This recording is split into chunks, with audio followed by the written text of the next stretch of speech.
Nous allons donc aborder la deuxième partie de cette journée consacrée aux biosourcés, les filières biosourcées au service du territoire, avec les innovations, on en a déjà évoqué quelques-unes, les perspectives, les ambitions. Bref, cet après-midi, c'est la parole aux professionnels. Et nous allons commencer avec une série de pitchs sur les filières biosourcées, avec 8 des filières membres de la Fédération bretonne des biosourcés, qui vont vous présenter en chacune 5 à 7 minutes les actualités des projets marquants en cours et à venir. Vous aurez le temps de poser quelques questions. La slide, normalement, avec le numéro de téléphone, a dû apparaître. Elle va réapparaître de toute façon. Merci beaucoup. C'est magique, il suffit de le dire, les choses apparaissent. Et nous allons commencer cette première série de pitch avec le collectif Paille Armoricain, en accueillant Nicolas No et Céline Boers, ou Boer, qui vont nous présenter donc en quelques minutes ces actions du collectif Paille Armoricain. Vous avez le micro. Et c'est à vous. Et ça marche bien en plus, c'est super. Tu zappes. Bonjour à tous. On est ravis de vous présenter le collectif Paille Armoricain. J'en vois plein en haut aussi, donc je vous salue.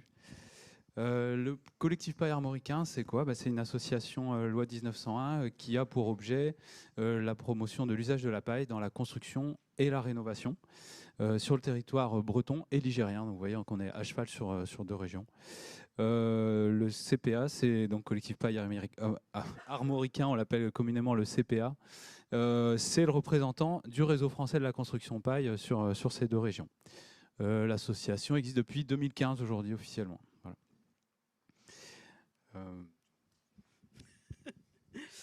Bonjour, donc Céline Boer, moi je suis salariée du collectif Paille Armoricain. Nous avons 5 missions principales. La première est la partie sensibilisation, par différentes actions, notamment des sensibilisations auprès de différents publics, des présences sur des salons, et des visites de bâtiments. Ensuite, de l'animation de réseau par rapport au réseau en interne, par rapport à nos adhérents, mais aussi en partenariat avec nos partenaires en région et au national, c'est-à-dire en région FB2, donc organisateur de cette journée, et le collectif biosourcé pour la partie Pays de la Loire, et donc le RFCP au niveau national, Réseau français de la construction paille. Et on a aussi une partie communication. Alors on voit juste un petit peu en bas, on a un annuaire de la construction paille, un panorama de la construction paille. On vous mettra après les liens vers nos outils. Et puis on a une partie de sécurisation des approvisionnements. Ces missions contribuent à l'objet de l'association. L'objet de l'association, c'est la promotion de l'usage du matériau paille pour la construction et la rénovation. Et ça a été rappelé ce matin, l'efficacité de l'animation peut se mesurer par notamment le nombre d'appels d'offres publics. Et on a vu ce matin que ça représente 25% des appels d'offres au niveau national. Et donc, on a besoin de moyens humains pour réaliser toutes ces missions. Alors, les moyens humains, justement, de l'association, vous les avez devant vous sur la diapo. Donc, on a un bureau voilà, très impliqué, donc avec 2 coprésidents, dont moi. 2 super salariés. Vous avez un beau spécimen à mon côté, voilà, qui fait vraiment des choses formidables pour la filière paille. Et puis une quinzaine de membres dans le CA. On a également une représentation dans chaque département. En fait, on s'est organisé un petit peu comme ça pour être au plus près des territoires et pouvoir vraiment apporter les spécificités de chaque territoire pour aussi être dans une démarche locale. Ce qui est important de spécifier par rapport à notre filière, c'est qu'on a des règles professionnelles de la construction paille qui permettent de construire avec des techniques courantes, si on suit ces règles professionnelles. Donc, on est dans un cadre connu et maîtrisé, ce qui veut dire qu'on n'est pas obligé pour construire en paille de devoir innover et prendre des risques. Si on veut aller plus loin, On a aussi tout un travail donc, qui se fait au niveau national qui s'appelle POP 2030, donc avec un financement de l'ADEME. Donc POP, ça veut dire pour des ouvrages en paille, avec énormément de connaissances qui vont être générées jusqu'à 2030. Et notamment, on travaille sur, enfin, le niveau national travaille sur l'écriture de règles professionnelles pour l'ITE. Alors, on vous met des exemples de réalisation de projets. Alors, la maison médicale Ifignac a déjà été présentée ce matin. C'est un projet voilà, qui a été vraiment comment dire, une aventure humaine qui a contribué aussi à l'attractivité du territoire pour les médecins et à redynamiser ce territoire. Donc voilà, qui a beaucoup séduit par l'atmosphère qui dégage. Un lieu sain, accueillant, voilà, chaleureux et voilà, qui se prête bien aussi à l'accueil des populations pour une thématique de santé qui d'ailleurs, une thématique qui est un bon support, on le voit dans les réalisations qui sont faites historiquement pour l'usage de la paille. Deuxième bâtiment, donc oui, on en a choisi 3 un peu par rapport aussi à la complémentarité pour vous montrer les différentes techniques utilisées, les différents milieux. Donc là, on était en zone rurale à Ifignac, on est encore en zone rurale à Loronan, le 3e exemple sera différent. Là, on n'est plus sur une construction, on est sur une rénovation. Donc, avec une maîtrise d'ouvrage qui était très engagée, qui avait donc des fortes convictions environnementales et qui a voulu mettre des matériaux biosourcés.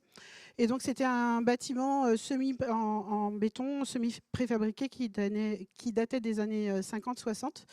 Et donc, en fait, ça a été aussi une grande aventure humaine parce que ça a été réalisé avec une équipe de bénévoles en chantier participatif. Donc, voilà, ce projet, ça illustre qu'on peut rénover un équipement public avec aussi des ressources locales. Ça a été un agriculteur local qui a fourni les bottes de paille et du coup, en impliquant aussi les habitants dans une démarche collective. Dernier exemple, beaucoup plus urbain. Donc là, on est vraiment sur un contexte urbain dense avec de la surélévation. Donc c'est le siège de Néotoa. Néotoa qui a souhaité conserver son siège social en centre-ville rennais et qui a donc fait cette surélévation en R+5 pour venir créer un espace convivial, voilà, de salle de pause, de réunion, d'échange, qui est voilà, très, très lumineux, très chaleureux, avec voilà, cette lumière qui est un peu teintée par les enduits, vraiment une pièce qui est centrale dans le fonctionnement de l'entreprise. Donc voilà, disons, c'est ce côté convivialité et chaleur qu'a voulu retranscrire le maître d'ouvrage se retrouve dans le choix des matériaux. Construit en démarche participative. Et en conclusion, voilà, en tant que maîtrise d'ouvrage, vous avez aussi un rôle à jouer qu'on a déjà vu rempli aujourd'hui dans d'autres interventions. D'abord, contactez-nous le plus en amont possible sur vos projets, qu'on puisse aussi vous aider à détecter les opportunités ou les difficultés rencontrées sur un territoire. Informez-vous sur l'usage de la paille, comme vous pouvez le faire aujourd'hui pour ceux qui sont présents ou ceux qui regarderont les restitutions. Engagez-vous en produisant des marchés dans lesquels vous exprimez des ambitions sur la construction biosourcée de manière générale, voilà, en l'exprimant dans vos marchés. Formez vos équipes techniques, voilà, et puis faites-vous accompagner quand vous avez besoin et que vous sentez que vous êtes en limite de compétences. Et puis dernière action, adhérez au collectif. Merci à tous.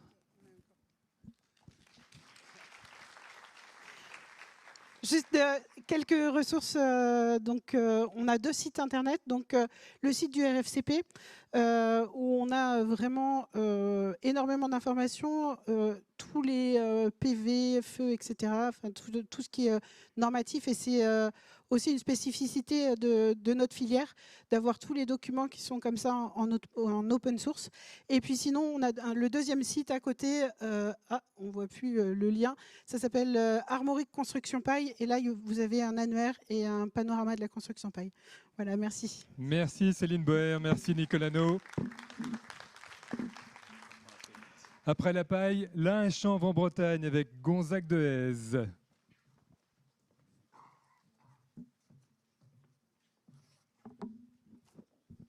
Bonjour à tous. Donc Gonzague Dehaze, je suis chargé de développement pour l'Ain et Chanvre-en-Bretagne depuis un peu plus d'un an maintenant. On a un certain nombre d'interlocuteurs au sein de l'association. Alors je ne vais pas parler aujourd'hui de toute la partie patrimoine parce qu'on a une grande histoire avec le lin et le chanvre, mais parlons de chanvre en construction aujourd'hui. On a pas mal d'interlocuteurs qui sont tous à des degrés différents de connaissances sur le sujet, d'expertise, de spécialisation. Et donc c'est notre travail à nous de rencontrer tout ce beau monde et de les questionner. On a des gens qui travaillent dans ce domaine-là depuis plus de 20 ans, d'autres qui découvrent cette année toutes les qualités que peut avoir le chanvre, notamment dans le bâtiment ancien. On a une chance particulière depuis un peu plus d'un an maintenant. On a, comme la paille, des règles pro. Il y a un gros travail qui a été fait au niveau national pour caractériser le matériel, son comportement, valider les bonnes pratiques. Donc aujourd'hui, on est passé dans les techniques courantes, ce qui est quand même plutôt favorable. Et évidemment, l'étape suivante, pour nous, l'ambition absolue, c'est de pouvoir produire le chanvre directement sur notre terre, la transformer directement sur place en circuit local. Donc, pour obtenir cet objectif, il va falloir massifier. C'est vraiment l'enjeu. Donc, pour chaque interlocuteur qu'on a, on se pose des questions sur comment les accompagner au mieux. Alors, on a de toute façon l'intention d'identifier chaque interlocuteur, chaque acteur sur le territoire, selon son degré de maturité sur le domaine, et d'accompagner toutes ces personnes-là, qualifier leurs capacités, leurs expériences récentes, éventuellement des retours de contraintes. Ça, c'est le premier niveau. Évidemment, pour ceux qui sont intéressés, on les encourage fortement à rentrer dans des process de formation aux règles pro, puisque ces règles pro vont s'appliquer de plus en plus et elles vont permettre d'harmoniser les pratiques. Parce que derrière, au niveau des chantiers, on a besoin de sécuriser tout ça. Donc on travaille sur cette dimension. Par exemple, sur le dernier semestre 2025, il y a 2 formations qui ont été organisées pour les maîtrises d'œuvre, qui ont très bien marché, avec de très bons retours. On travaille actuellement à organiser aussi des formations pour les installateurs, enfin les gens qui projettent. Voilà. Le deuxième sujet sur lequel on veut travailler, c'est l'accompagnement aussi des maçons qui n'ont absolument jamais touché au chanvre. Évidemment, si on rentre par la formation, ce n'est pas forcément le bon moyen. Ce qu'on veut proposer aujourd'hui, c'est un accompagnement premier chantier, avec un expert de construire en chanvre mobilisé sur le territoire, l'allocation d'une machine, les premiers jours du chantier, pour assurer que les choses démarrent bien, et puis éventuellement une assistance si besoin tout au long du chantier. C'est une dimension qui nous paraît importante pour sécuriser sur toute la chaîne. Pour les élus et services, on souhaite proposer aussi une demi-journée, un condensé de ces formations-là, pour que vous ayez vraiment toutes les informations nécessaires pour caractériser correctement les chantiers, identifier aussi localement les ressources que vous avez à disposition. La finalité de tout ça, évidemment, c'est de parvenir à créer un outil de transformation locale. On a pas mal de porteurs de projets, on a pas mal de communautés de communes qui s'emparent du sujet actuellement. On sait que pour avancer dans ce domaine-là, entre les différents modèles économiques qui peuvent exister et les débouchés commerciaux qui peuvent poser parfois certains problèmes, on a besoin de visibilité. Et donc on se donne comme enjeu de réussir à quantifier aussi les besoins, les évolutions des besoins, que ce soit sur les territoires, que ce soit dans le temps. On a besoin d'encourager ceux qui cherchent des solutions techniques actuellement. Je pense à Hervé Derrien qui a travaillé sur une machine de récolte du chanvre à double coupe qui est parvenu à un bon résultat dans le Morbihan. Il y a des projets de panneaux préfabriqués qui devraient voir le jour très bientôt. Il y a des projets de chanvrières circuit court qui pourraient émerger avec des rayons d'action de 20 à 30 km, ce qui pourrait être intéressant en termes de niveau de prise de risque. Et ça permettrait de travailler directement la matière en vrac. Voilà, donc toutes ces choses-là sont plutôt encourageantes. Nous, ce qu'on voudrait, c'est réussir à donner à chacun la bonne carte pour avancer. Merci Gonzague de Hez. Merci à vous. Nous passons au chaume avec l'Association nationale des couvreurs chaumiers. C'est Agnès Boujard qui intervient.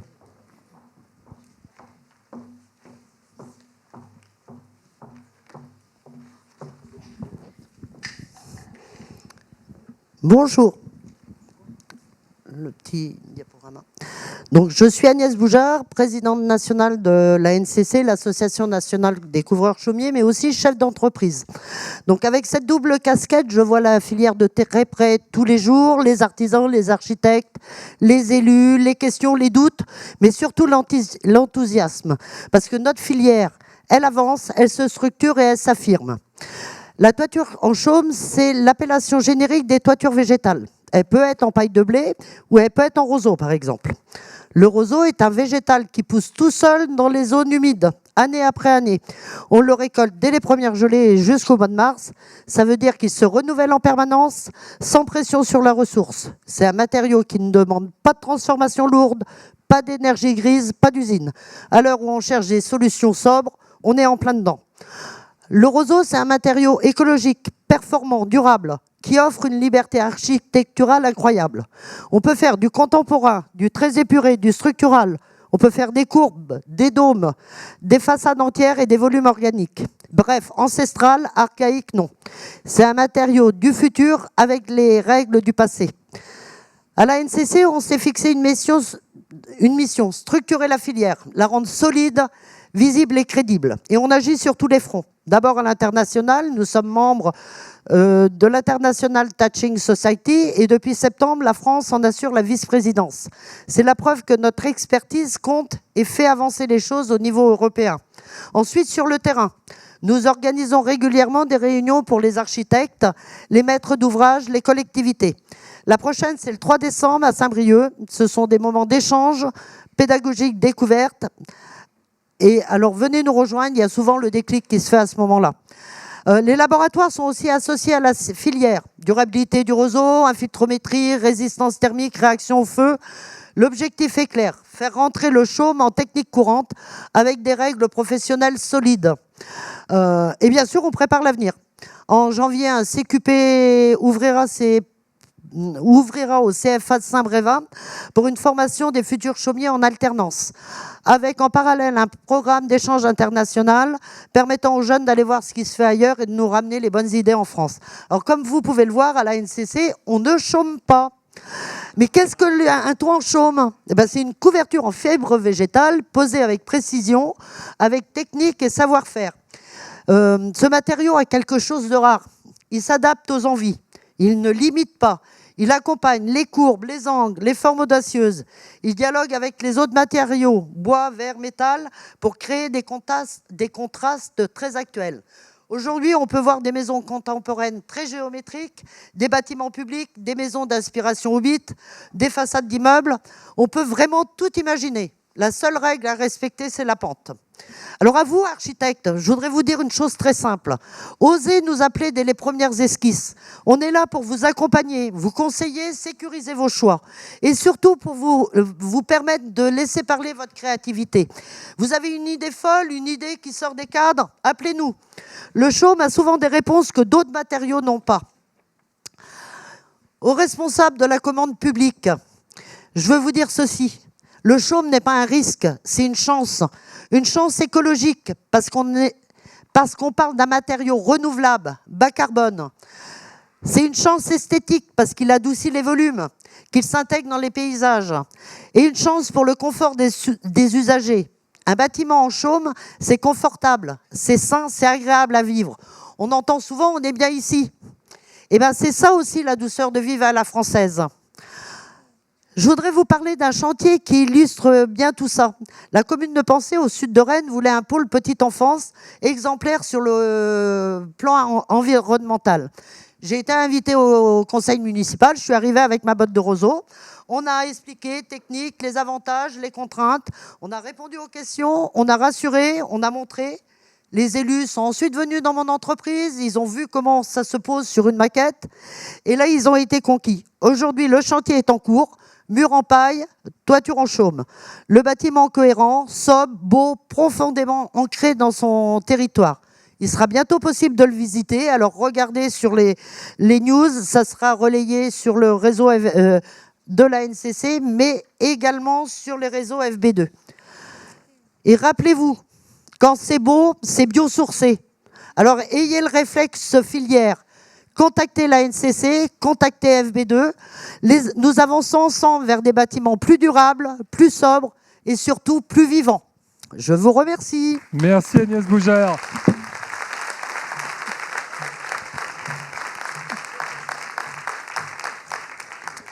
Vous connaissez Essima? Vous allez tout savoir sur Essima. C'est Jean-Paul Caroff qui nous rejoint à présent.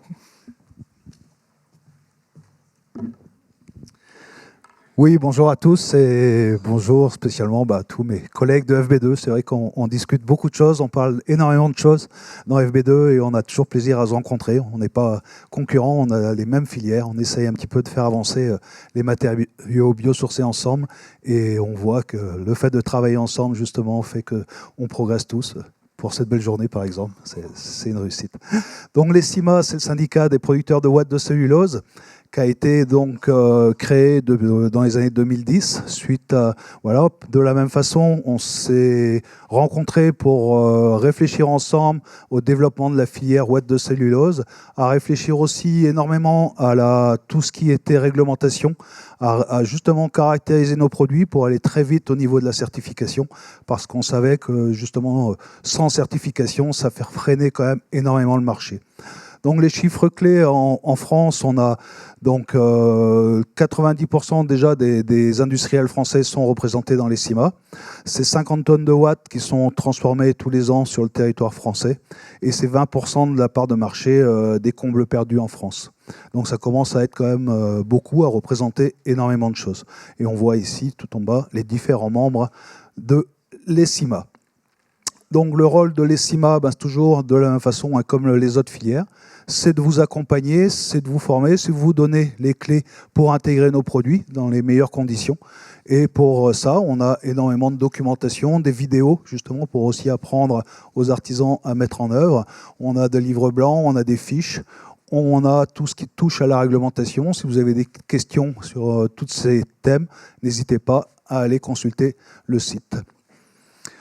Donc, on retrouve ici, par exemple, avec le DTU 4511, donc toujours de la même façon, on est en traditionnalité aussi. Donc voilà, ce sont des techniques qui sont aujourd'hui éprouvées sur les chantiers depuis le temps qu'on en met. On avait beaucoup de retard en France par rapport à la pose de la ouate de cellulose, parce qu'on a, par rapport à nos amis allemands, autrichiens, ça faisait plus de 40 ans déjà qu'ils posaient ces produits avant qu'on lance les filières en France, voilà, dans les années, il y a plus de 15-20 ans aujourd'hui. Et du coup, on retrouve ici donc, les combles perdus et on voit comme ça des principes très simples où on vient souffler la ouate de cellulose qui va avoir évidemment un petit tassement étant donné que c'est du vrac directement sur les combles.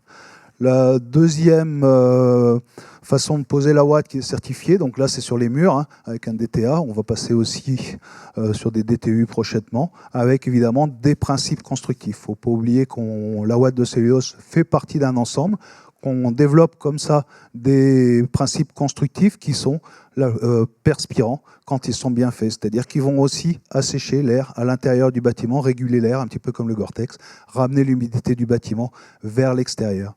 Donc évidemment, la ouate de cellulose isole, mais elle a aussi un très bon pouvoir de déphasage. On l'a parlé, le temps que la chaleur met à rentrer dans les combles, par exemple, c'est hyper important pour de nos produits, justement, évite que les combles soient inhabitables l'été. On commence à être de plus en plus impacté. Il faut savoir qu'il y a des entreprises dans le sud de la France qui ne font qu'enlever certains produits minéraliers pour les remplacer par nos produits. Une fois que la maison est neuve, ils n'attendent pas 10 ans pour le faire. Ils voient très bien que la maison est inhabitable et du coup, ils demandent à des artisans de revenir et de changer les matériaux isolants. On a ici sur les combles, donc le DTA, Voilà, on est les seuls au niveau de Celawatt à être certifiés au niveau de cette mise en œuvre, au niveau des rampants. Donc c'était important aussi d'avancer. Voilà, donc on travaille évidemment sur la certification et la mise en œuvre dans différentes conditions. Je suis là aussi pour parler donc de notre filière, la filière locale en Bretagne. Donc c'est Celawatt, elle est basée à Saint-Martin-des-Champs à côté de Morlaix. Et on voit ici les autres usines qui sont plutôt sur l'arc atlantique. Donc Celawatt, c'est quand même une belle aventure, hein. C'est une récupération déjà d'une friche industrielle pour installer notre usine de production. On a une capacité de 10 000 tonnes par an. Donc aujourd'hui, c'est à peu près 5 semi-remorques qui partent tous les jours pour isoler des chantiers avec notre équipe qui est là. On a aussi la capacité à vous former, vous accompagner. On fait aussi de l'accompagnement sur chantier pour les entreprises, justement pour que les artisans soient rassurés, parce que nos matériaux, il faut savoir les mettre en œuvre. On ne fait pas tout et n'importe quoi. Il y a quand même des densités à respecter, des écarts au feu. Il y a une réglementation par rapport à tout ça. On est d'autant plus fiers, parce qu'on parlait ce matin de coûts des bâtiments. Les coûts des bâtiments, ok, on a parlé du coût du bâtiment au mètre carré, sur 100 mètres carrés, etc. Il ne faut pas oublier qu'avec toutes nos filières ici, c'est de l'argent qui reste sur le territoire, qui va financer les salariés qui travaillent à Celawatt, qui va financer ici, dans notre cas, des associations. Il y a plus de 800 associations qui collectent pour nous notre matière première, du papier journal. C'est assez simple. C'est plus de 200 000 € qui sont reversés aux associations localement. Donc il ne faut pas oublier aussi tout cet écosystème quand on fait un choix de matériaux. Il ne faut pas oublier non plus que grâce... Voilà, c'est pour les collectivités. Grâce à ce qui est reversé par Citeo, tout ce qui est capté comme déchets sur ces collectivités-là, sur ces communes, l'argent de Citeo est reversé directement aux collectivités par rapport à tout ce qui est lié à la taxe déchets. Donc vous voyez qu'il y a quand même de l'argent indirectement qui revient sur les territoires, qui reste et qui permet, voilà, on n'est plus sur un calcul au mètre carré, mais vraiment sur une démarche de filière et de développement de territoire. On a l'habitude de dire, c'est vrai qu'en France, comme en Afrique, l'Afrique, c'est toute la valeur ajoutée pour nos déchets en France est réalisée à l'étranger, comme en Afrique, par rapport à sa matière première. Alors qu'on a de la richesse sur nos territoires, on a de quoi développer énormément encore de filières grâce à tout ce qui est présent chez nous. Donc, par rapport à nos gisements, donc là, c'était à peu près 50% qui est collecté directement par les associations, 30% qui est récupéré au niveau du télégramme, et on a mis en place, par rapport à tous ces gisements, des emplois, des ESAT, pour justement trier le papier journal, que nous, on puisse après le transformer, voilà, que notre matière première secondaire soit la plus propre possible. Et tout ce qui reste, évidemment, vient aussi du deuxième journal local, le Ouest France, qui vient un peu plus loin, il vient de Rennes. Voilà, on parlait de certification aussi et de responsabilité par rapport à nos matériaux, nos principes constructifs, toutes les filières que vous avez pu voir depuis ce matin. Vous voyez qu'ici, donc, on a des certificats A+, on est ACERMI, on a des lambda qui sont certifiés. Enfin, je ne vous dis pas tout ce que l'on fait comme certification. Voilà, vous inquiétez pas, tous les produits sont caractérisés et évidemment, on peut derrière les mettre en œuvre dans des bonnes conditions, sans problème, avec les assurances qui vont avec. Ici, on retrouve donc, pour aller un peu plus vite, quelques réalisations. Je vous laisse un petit peu à regarder ce qui... Donc là, c'est une maison simple au Saturbois. Le siège de la SMA BTP avec des façades préfabriquées. Donc là, c'est des façades qui peuvent être aussi fabriquées en hors-sol, qui vont être construites en usine. Donc par rapport à des temps, plutôt que travailler sur chantier, évidemment, là, on va amener toute la matière, on va construire les façades et elles vont venir être rapportées directement sur les bâtiments. Donc évidemment, c'est des questions de coût aussi. On arrive à sortir comme ça des isolations extérieures qui ne sont pas très cher par rapport à du conventionnel. Et sur la dernière diapo, on retrouve ici le collège Jacques Prévert. Isolation toit-terrasse au Saturbois et ouate de cellulose. Et la salle polyvalente, isolation de dalles en ouate de cellulose aussi. Donc vous voyez qu'on peut mettre de la ouate un petit peu partout. Merci pour votre attention. Merci Jean-Paul Caroff. Autre exemple de recyclage de matériaux, alors c'est un autre matériau avec le relais. C'est Didier Matrulot qui intervient, qui s'était caché au fond de la salle, histoire de faire une arrivée. Hélas. C'est à vous. Bonjour à toutes et à tous. merci de votre présence et de votre grand intérêt pour les produits biosourcés. Alors moi, contrairement à mes chers confrères, je vais vous parler de la filière textile, parce que je pourrais parler des isolants, vous allez entendre la même chose, même si j'apporterai un sujet. La filière textile, alors, on va commencer 800 000 tonnes de textile, de déchets textiles par an en France. Source Refashion, ce sont les chiffres de 2024, on n'a pas encore les chiffres de 2025. Par rapport à 2023, c'est plus 7%. On a noté sur 2025 une augmentation en termes de collecte de 20% en quantité supplémentaire en déchets textiles. Donc ça a le côté positif, ça veut dire que les gens sont plus sensibilisés à donner leurs vêtements quand ils sont au courant que ça va être réemployé ou en tout cas revalorisé d'une autre manière.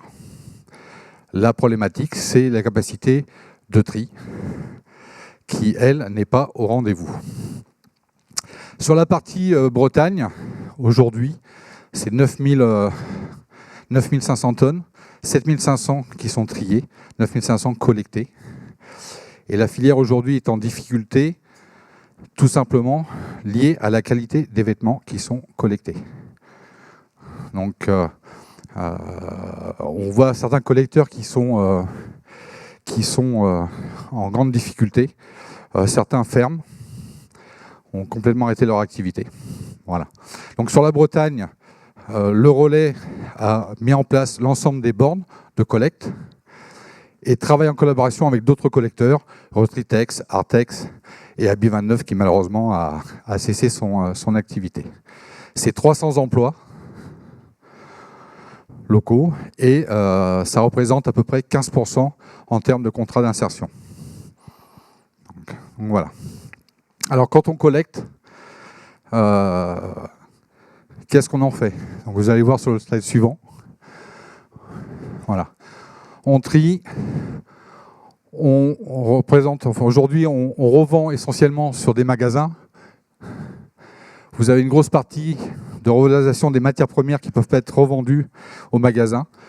Donc là, ça intègre les isolants métis, ça intègre des produits pour l'automobile, base de coton. On fait du chiffon également. Et on a une partie export qui aujourd'hui est en baisse face à la fast fashion qui inonde le monde actuellement depuis quelques années. Et 2024 a été quand même une année record pour ces grosses entreprises étrangères. Donc voilà, aujourd'hui, on a sur la filière, en termes de textile, on n'est pas en manque. Ça ne pose pas de soucis. On est sur le relais, sur une capacité installée. On est en capacité de produire 3500 tonnes par an. D'accord ? On est sur une moyenne de 1200, 1500 tonnes au jour d'aujourd'hui.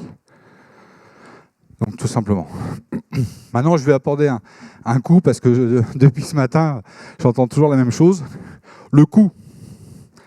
Alors si on parle d'isolant métis, j'ai envie de vous dire, ça dépend. Si vous voulez un isolant avec des jeans de marque, etc., on est plutôt là. Sur des jeans bas de gamme, on est plutôt là. Mais plus sérieusement, aujourd'hui, quand on me demande le coût, moi je vous réponds gain. Gain en confort, gain sur l'obsolescence du bâtiment, gain sur son coût de fonctionnement, gain sur la santé. Voilà. Tout ça, ce sont des choses qui ne sont pas prises en compte. Et quand on additionne tous ces gains, vous apercevez que le léger surcoût des matériaux biosourcés, en fait, il est inexistant. Il est vraiment inexistant. Et en fait, tant qu'on ne prendra pas ça en compte, bah, ça sera difficile, vraiment, d'avancer sur ces matériaux-là. Je donne souvent l'exemple de l'éclairage. On est passé d'une ampoule à filament à de la LED. La LED n'était pas moins chère.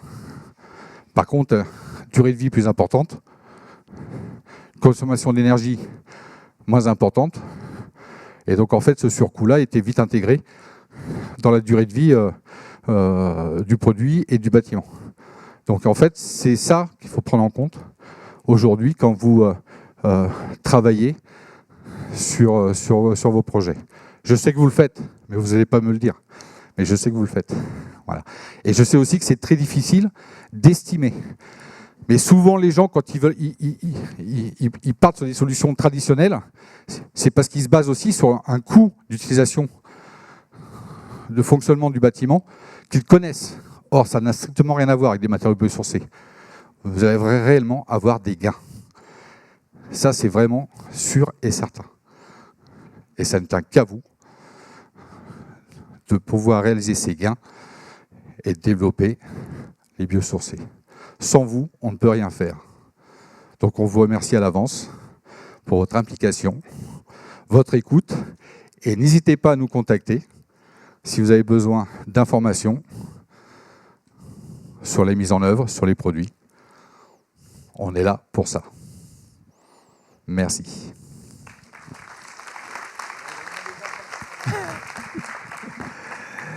Merci Didier Batrulot. Nous passons à la terre avec le collectif des terreux armoricains. C'est Mathieu Lamourant qui intervient.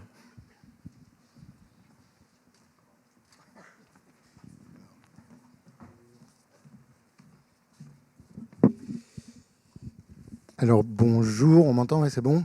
Bon, j'ai une tendance à crier. Bonjour à toutes et tous, merci d'être là. La Terre, c'est quoi? Eh ben, c'est un ensemble de particules qui s'agglomèrent grâce à un liant. Oui, mais je parle fort, on m'entend. Un ensemble de particules qui s'agglomèrent grâce à un liant, donc l'argile ou les argiles. Et le CTA, bah, c'est aussi un liant qui, lui, agglomère une diversité de personnes qui développent la filière terre crue sur le massif armoricain, donc Bretagne, Pays de la Loire, Manche.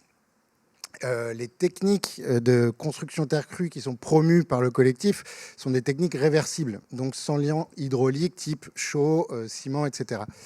Les activités des membres du collectif se déclinent sur 4 dimensions: la mise en œuvre, la conception à prescription, la recherche et la transmission. C'est donc l'ensemble de la chaîne d'amont en aval qui est représentée au sein du CTA. C'est donc la filière terre crue sur le massif armoricain. Et ça, c'est important parce que c'est ça qui donne de la souplesse, de la réactivité et de la créativité dans les techniques qui sont mises en œuvre. Mais c'est aussi ça qui permet de produire et de diffuser de la connaissance libre et publique. Et au-delà de ça, depuis plusieurs années, il y a une vraie logique partenariale au sein de toutes ces dimensions et elles se co-alimentent, elles se nourrissent les unes les autres. Et ça donne des réflexions et un futur plutôt réjouissant. Alors, est-ce que ça vient du fait ou pas? Mais il y a une partie quand même du collectif qui est issue à la base du milieu de la réhabilitation, du patrimoine, pour lequel le matériau est extrêmement adapté, notamment sur les questions d'humidité. Mais c'est surtout que c'est une discipline extrêmement exigeante, le patrimoine, qui nécessite d'observer, d'analyser, de comprendre et d'agir après avoir bien réfléchi. Donc quelque part, le collectif est aussi héritier, je dirais, de cette tradition un peu qui valorise l'intelligence de la main. Mais le collectif n'est pas une particule isolée, c'est une particule donc, qui travaille avec toutes les filières que vous avez vues aujourd'hui, mais également avec les... Oula, je me vois, ça fait bizarre là. Avec les autres collectifs régionaux partout en France qui, eux, se fédèrent au sein de la Confédération nationale Terre Crue. Mais avant de dire brièvement 2-3 mots sur l'actualité de la terre crue dans le coin, la terre crue, c'est quoi? En fait, c'est une matière disponible. Là, il y en a partout. Alors, la première évidence, c'est qu'on en a pas mal sous les pieds. Et avec tout ce qu'on extrait, tout ce qu'on excave annuellement en Bretagne, on pourrait même faire la moitié des logements et puis bretons. Et avec une place de parking souterrain, on pourrait faire 1000 mètres carrés d'enduit. Il y en a partout. Il y en a donc en excavation, mais aussi on peut en récupérer sur des chantiers à proximité. Et puis, quand on réhabilite, qu'on adapte, et parfois qu'on démolit du patrimoine, en fait, c'est aussi une ressource qu'on a là à disposition.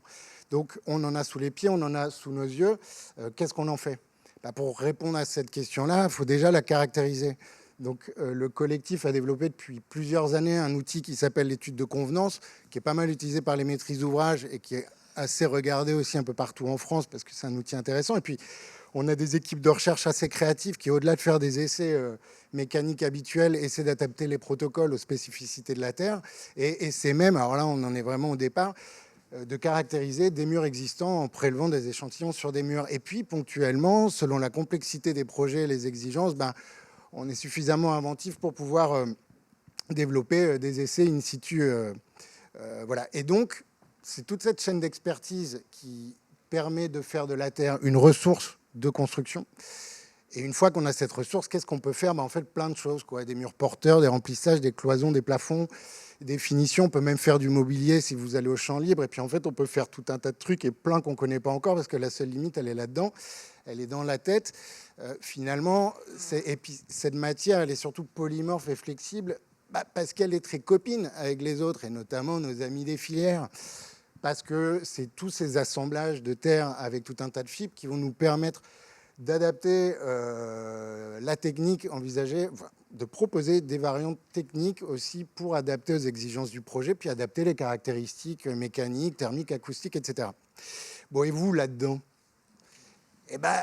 vous avez besoin de vous projeter dans l'avenir. Bon, enfin, nous aussi, mais... donc, ça veut dire, quelque part, se questionner sur l'inconnu. Donc, un des outils qui est pas mal, c'est de se baser sur les circuits courts pour éviter les courts-circuits et donc de construire une stratégie bâtie autour des ressources locales. Alors, bien évidemment, d'abord les ressources humaines et ensuite les ressources naturelles, constructives, les moins transformées possibles.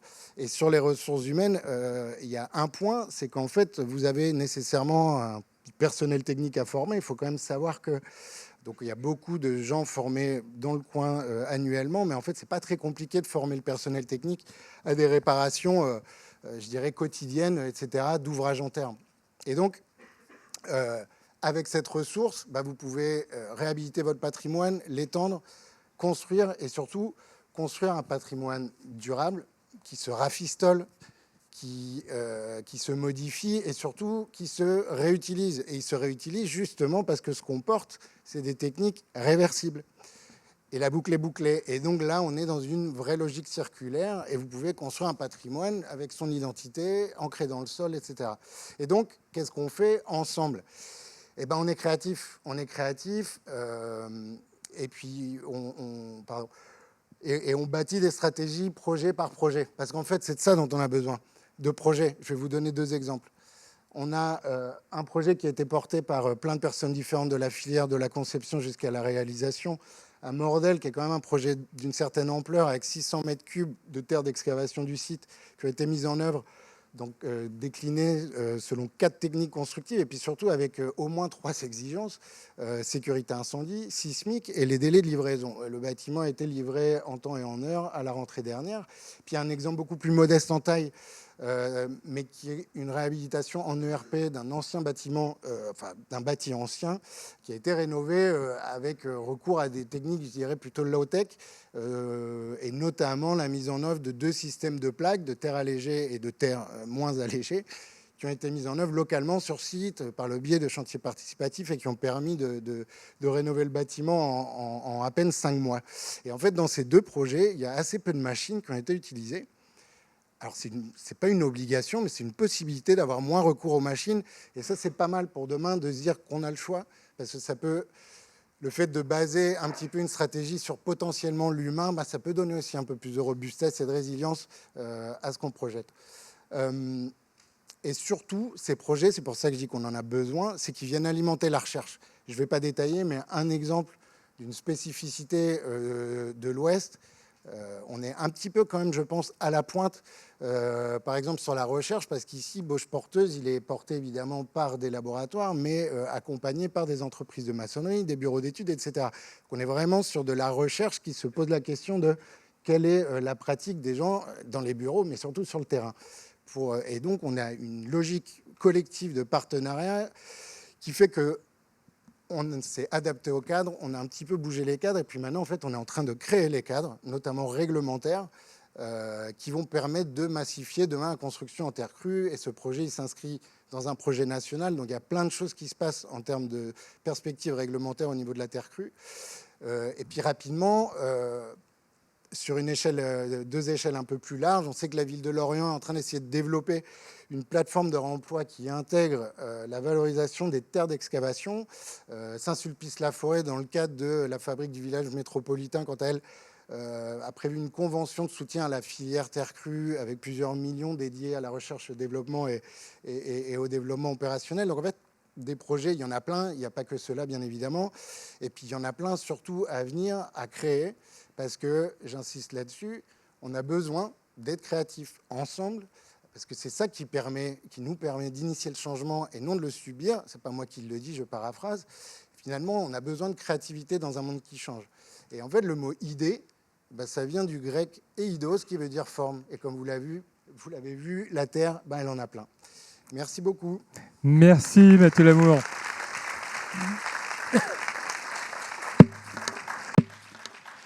Nous passons de la terre à la mer avec le cluster algues. C'est Caroline Pelletier qui intervient. Bonjour à tous. Oui, changement de vue un petit peu. Alors effectivement, je suis là pour vous présenter le cluster algues Bretagne. Alors contrairement à tous mes collègues, j'ai pas encore de projet à vous montrer concret, réellement construit en algues, mais une des futures universités, j'espère que ce sera le cas. Le cluster algues Bretagne, en fait, c'est une structure qui s'est créée il y a 3 ans. C'est une alliance entre des entreprises, des territoires qui sont les collectivités territoriales, des établissements d'enseignement supérieur et de recherche et des établissements financiers, avec un objectif qui est de faire de la Bretagne un leader du développement économique de la filière algues. Donc c'est une association qui a 3 ans. Je suis la seule salariée et qui vient d'adhérer au cluster maritime français en tant que représentant de la filière algues également. Pour vous donner une petite idée, alors je ne sais pas si vous êtes ici, il y a beaucoup de Rennais, mais le week-end dernier, il y a eu le premier salon de l'algue à Rennes. Peut-être que certains d'entre vous ont eu la chance d'y participer. Et c'était notamment l'occasion de dire ce que c'est que cette filière algue. Donc la filière algue aujourd'hui, 90% des algues françaises, elles viennent de chez nous, la Bretagne. Pour vous donner une idée, la production mondiale, c'est 39 millions de tonnes et 80% en Chine, évidemment. Et chez nous, la production totale d'algues, c'est 70 000 tonnes, avec 300 000 tonnes d'importation. La France, c'est le 7e producteur mondial d'algues sauvages pêchées, récoltées. Le premier producteur européen pour les algues marines sauvages. Et donc en Bretagne, l'essentiel de notre matière première aujourd'hui, elle vient d'algues sauvages qui sont récoltées soit par des pêcheurs en mer, soit à pied. Et on a à peu près 120 tonnes d'algues qui sont issues de l'algoculture, de l'aquaculture, algoculture. Ça représente en Bretagne 1500 emplois directs et 2500 quand on y ajoute les indirects. Et c'est une croissance en termes d'emploi qui représente à peu près 30% sur les 4 dernières années. Pour vous expliquer un petit peu comment on fonctionne, le cluster il est réparti en plusieurs collèges, donc plusieurs établissements d'enseignement supérieur et de recherche. Il faut savoir qu'en Bretagne, on compte dans nos universités notamment les plus grands chercheurs au monde sur les algues. Des entreprises qui ont toutes des productions à base d'algues. Quand je dis production à base d'algues, c'est dans tout type de domaine. On a des entreprises qui font bien entendu de l'alimentaire, mais des entreprises qui font de la cosmétique. On a tout ce qui est nutrition et santé végétale et animale qui se développe de plus en plus.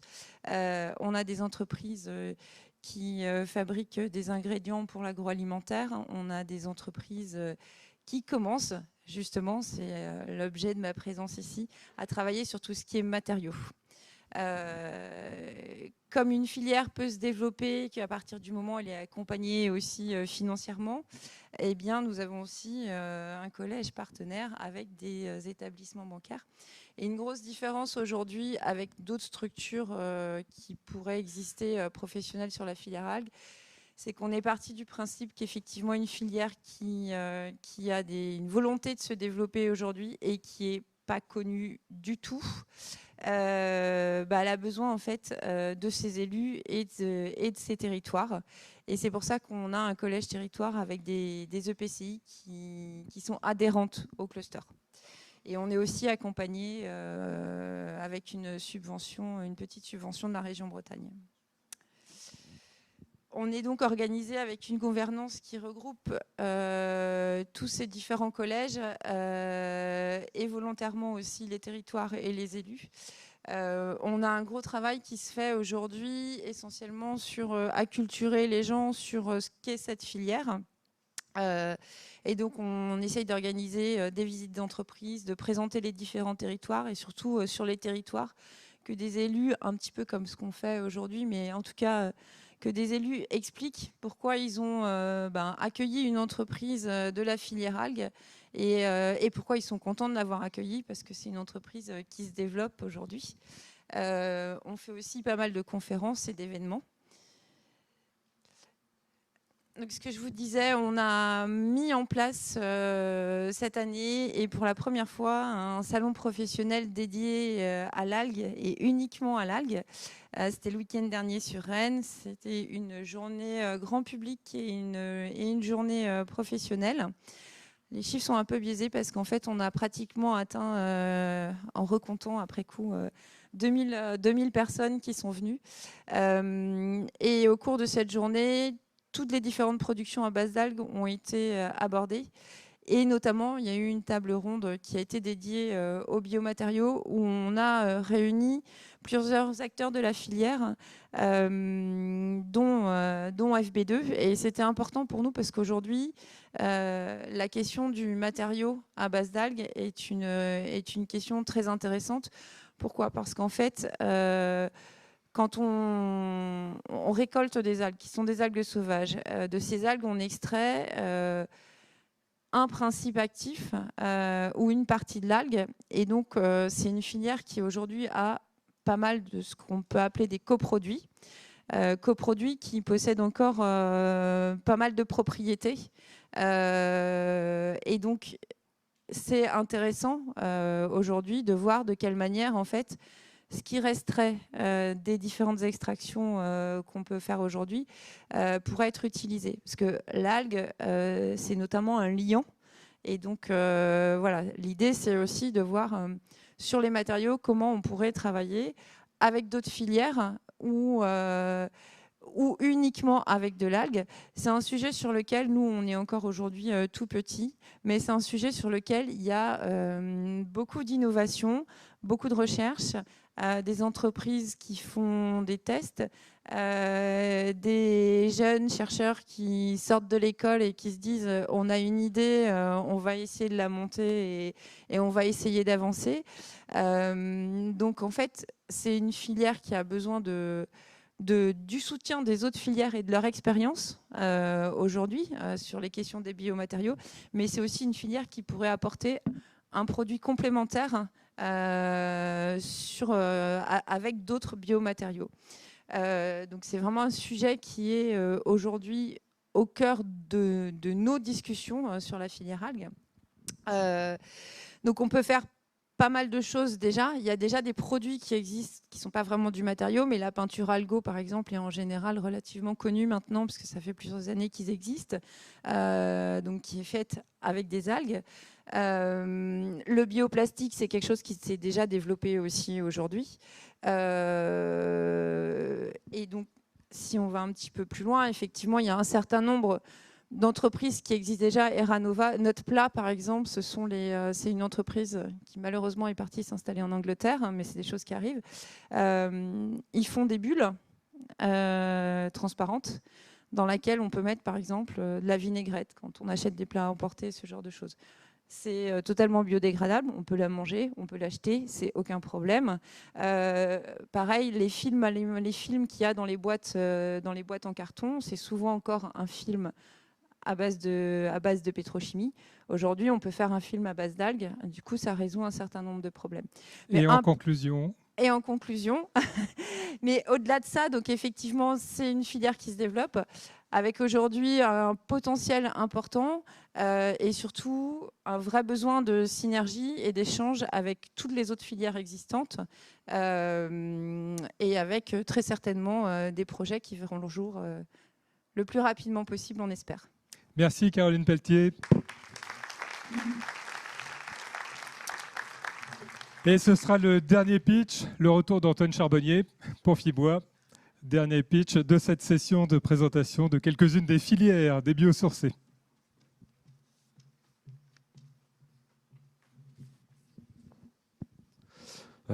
Bonjour ou rebonjour à tous. Moi je suis salarié de la structure Fibois Bretagne et donc je vais vous faire une petite introduction sur ce qu'est la filière pour nous et puis après vous donner un petit exemple de projet qu'on est en train d'accompagner qui illustre selon moi assez bien le rôle de faire filière et puis peut-être que vous pourrez vous identifier. Donc Fibois, c'est l'interprofession de la filière forêt-bois en Bretagne. Cette notion de filière, elle est importante à saisir parce qu'on parle beaucoup aujourd'hui de construire en bois. On positionne le matériau bois et à juste titre comme un matériau d'avenir dans la construction. Mais il ne faut pas oublier qu'avant d'avoir cette pièce de bois, cette planche, et ben en fait, il y a tout un tissu d'entreprise, des savoir-faire.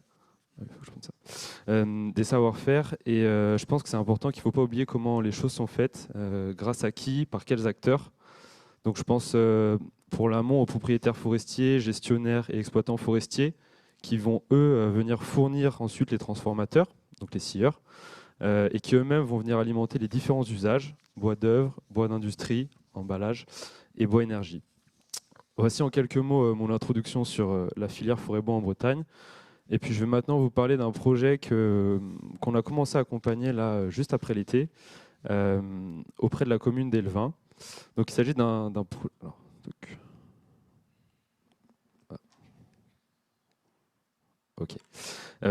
il s'agit d'un projet d'extension sur la salle de danse de la commune d'Elvin, dans le 56, qui a été remporté par le cabinet d'architectes Faber. Donc là, ils sont encore en phase APD, qui va être rendu bientôt pour décembre. Et donc nous, Fibois, sur ce projet-là, on a été contacté par l'architecte pour que nous les aidions dans la prescription du bois local, d'une part, et puis d'autre part aussi pour se rapprocher des entreprises et des entités qui sont compétentes dans la transformation du bois. Donc leur sollicitation elle est intervenue très tôt dans le projet, ce qui nous a laissé, nous, du temps pour solliciter et réunir les acteurs et les inclure dans cette démarche, parce qu'en fait, comme tout projet, c'est une réunion de différents acteurs qui fait qu'au final, on arrive à aller au bout. Et donc, dans ce projet-là, en l'occurrence, on retrouve le bois en structure, avec une charpente qui était prescrite en bois lamellé collé, des murs en ossature bois, donc on les voit ici avec le bardage à couvre-joint.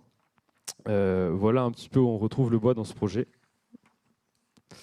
Et donc je le rappelle, pour ce projet, l'équipe de maîtrise d'œuvre est venue nous chercher très tôt pour avoir justement notre expertise et mettre en œuvre du bois local dans l'ouvrage, même très local, puisque en fait, en l'occurrence, il s'agit de bois qui est situé sur la commune, dans le bois du Haillot. Et dans le cas présent, la démarche, elle vient de l'équipe de maîtrise d'œuvre, mais elle aurait aussi très bien pu venir de l'équipe de maîtrise d'ouvrage. C'est aussi pour ça que je m'adresse à vous aujourd'hui.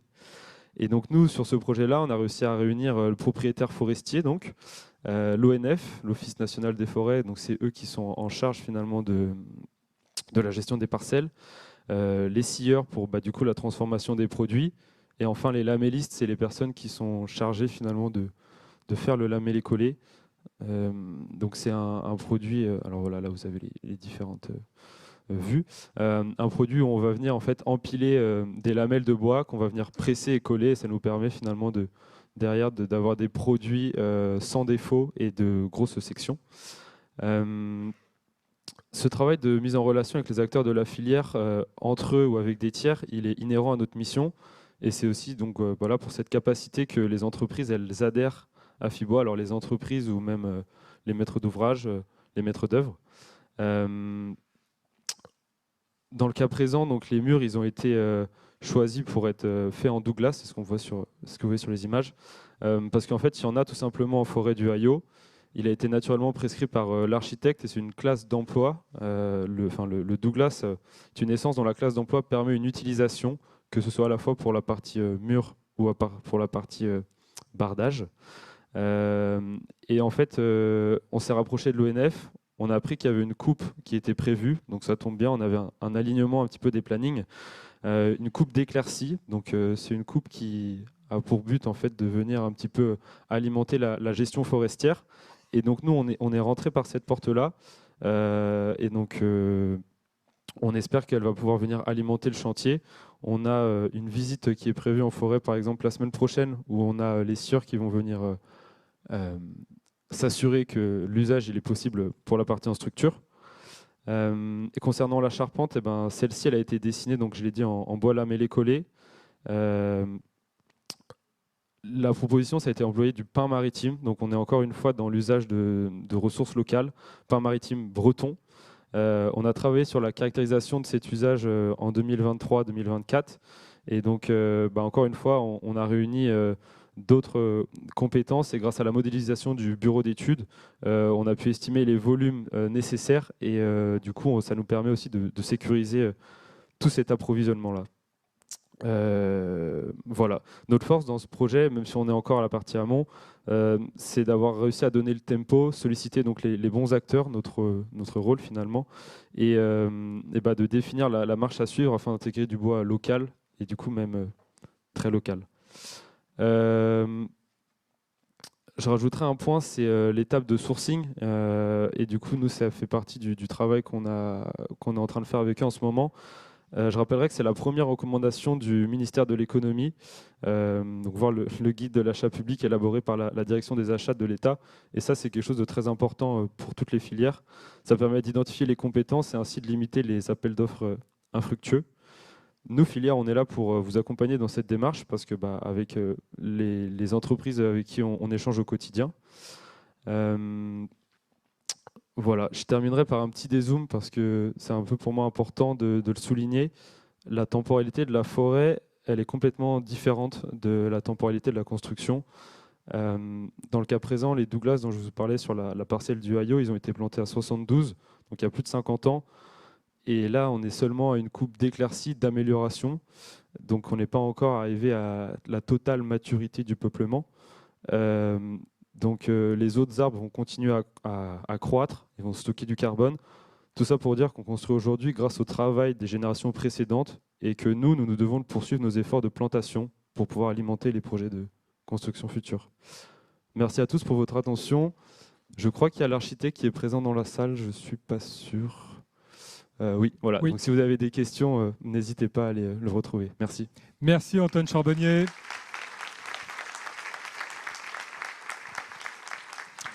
Nous avons 2 questions SMS.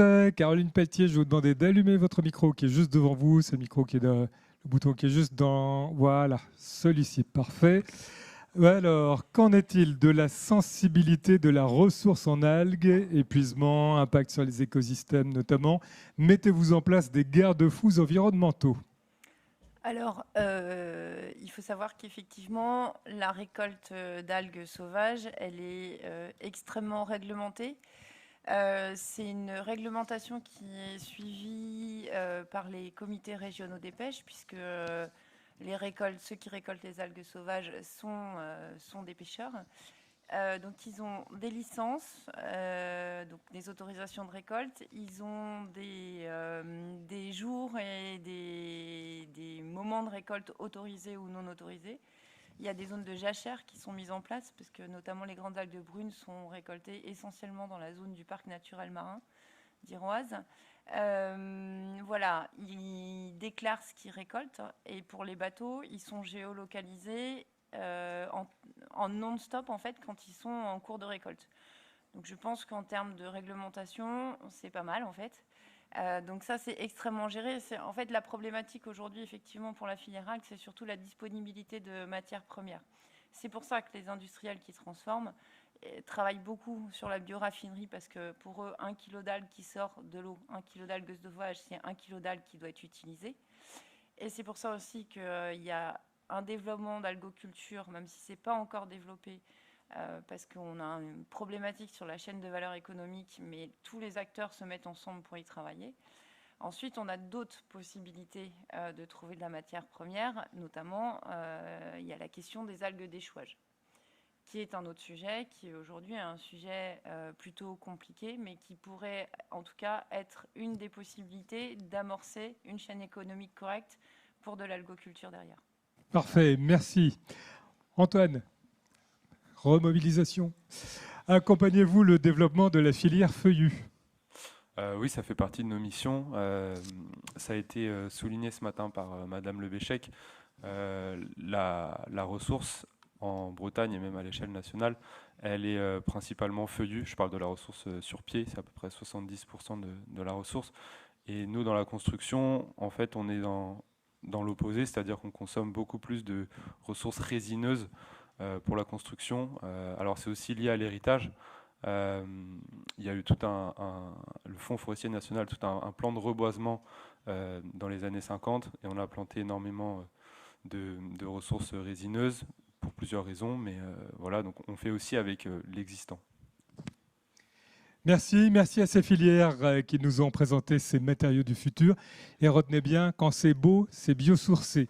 Vous allez pouvoir échanger avec les unes et les autres à nouveau sur les stands pendant environ 20-25 minutes, peut-être un petit peu plus.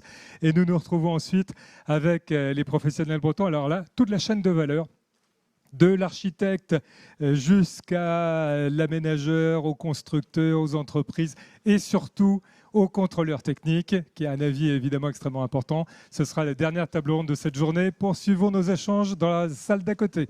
À tout à l'heure, merci.